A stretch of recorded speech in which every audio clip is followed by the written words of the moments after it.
Oh my goodness, people. The news does just not stop being news. I'm catching up on the day's worth of tweets because I was live earlier today, and in as much as I can multitask, I knew that I was missing some tweets that I saw coming in hot, so to speak. Last week I had on Phil Holloway on the channel on the closing arguments day of the Fani Willis, Nathan Wade motion to disqualify hearings. We talked for a good hour. The man is a Georgia attorney. Amazingly insightful and has a lot of inside track info in this case that he tweets out before a lot of other people. And so we had a great discussion. He gave me some great insights as to where he thinks this might be going. And seems to be some late breaking details in this case. One of the defendants, Schaefer, in this file, has filed a notice, a motion, whatever it's called under Georgia law, notifying the court, Scott McAfee, while he's currently, in theory, deliberating and drafting his decision as to whether or not Fani Willis and Nathan Wade get DQ'd from this file for their improper relationship and for what is becoming patently clear to have been their lying testimony before the court. Schaefer, one of the defendants, says, in the event that the court reopens evidence in the context of the disqualification hearing of Fani Willis and Nathan Wade, they've come across some information that they might want to present to the court, coming from a witness who is also a Cobb County attorney that is prepared to testify to the fact that she heard Terrence Bradley talking on the phone with Fani Willis, who called him sometime in September, said, they're coming after us, don't talk to them, you don't need to talk to them. Now, just reading from the motion, I'm not going to go through the whole motion, but the person at issue is, taking my glasses off, people, don't look at me, Cindy Lee Yeager, an attorney, co-chief deputy district attorney for the Cobb County, Georgia District Attorney's Office. So, someone with a reputation, someone who is credible, someone who's prepared to come out and say they overheard a conversation. They were with Terrence Bradley. Terrence Bradley, for those of you who may have forgotten or not know, is Nathan Wade's former friend, former business partner, and former attorney in the context of Nathan Wade's divorce from his now ex-wife, Jocelyn Wade. You will recall Terrence Bradley suddenly got amnesia when asked how he got the information that he relayed to Ashleigh Merchant for the purposes of her motion as relates to when Fani Willis and Nathan Wade started bumping uglies, knocking boots. And at first, he confirmed a lot of information. It began back in 2019 when one of them was a municipal court judge. Absolutely correct, the information in Ashleigh Merchant's motion. And then when he gets on the stand after his objections on the basis of privilege are dismissed, he developed amnesia. What's wild is that the development from last week was that there was a witness who was prepared to testify to the fact that despite Terrence Bradley saying he hadn't seen Nathan Wade in years, a waiter from a restaurant in Georgia left a voicemail with Ashleigh Merchant saying that he was prepared to testify, or that he found it curious, the testimony, that he served Nathan Wade and Terrence Bradley some 5 weeks ago, which would seem to contradict Terrence Bradley's testimony that he hadn't seen Nathan Wade in a couple of years. It would also seem to confirm my suspicion that Nathan Wade has thoroughly threatened Terrence Bradley with potential criminal charges for the alleged sexual assault that Anna Cross brought up on the last day of the evidentiary hearing. So you had a late-breaking development last Friday, a waiter leaving a voicemail saying, Terrence Bradley lied on the stand when he said he hadn't seen Nathan Wade in 2 years. I served the two of them over lunch together with a third party 5 weeks ago.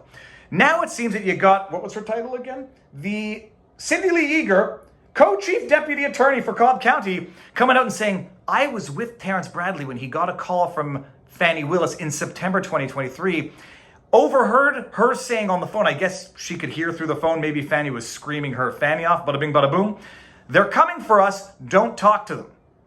This lawyer, Georgia County lawyer, is prepared to come out and submit this evidence to the court, which would further illustrate that Terrence Bradley lied when he said he had amnesia, and that Fani Willis and Nathan Wade lied when they said they weren't doing the nasty since at least 2019. Oh, remember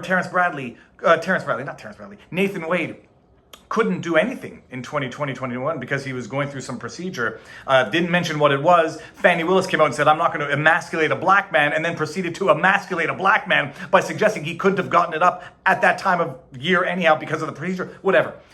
Now it's becoming clear all three of them have lied under oath to Scott McAfee, the judge.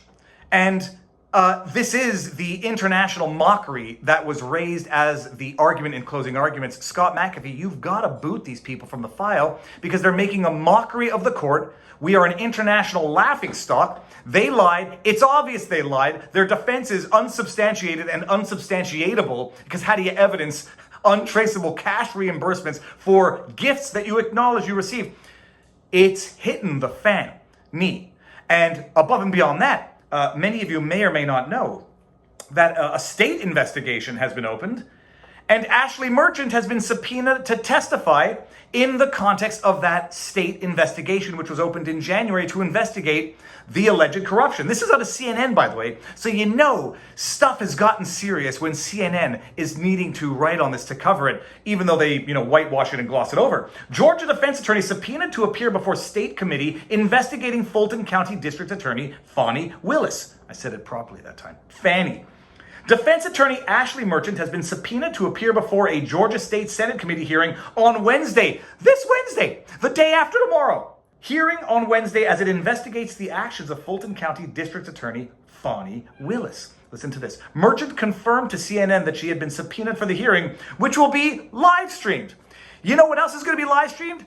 Me reacting to that hearing as it happens. Apparently it starts at 9 o'clock in the morning on Wednesday. The subpoena, also posted by Phil Holloway, from what I understand. This is wild. The Georgia Legislative Committee, formed in January to investigate the Fulton County District Attorney, said they plan to issue the subpoenas as they investigate Willis, the Democratic state prosecutor who brought the racketeering case against Donald Trump and his allies for their actions after the 2020 election. Listen to this. This is the most glorious part about this. It might have an impact on the case.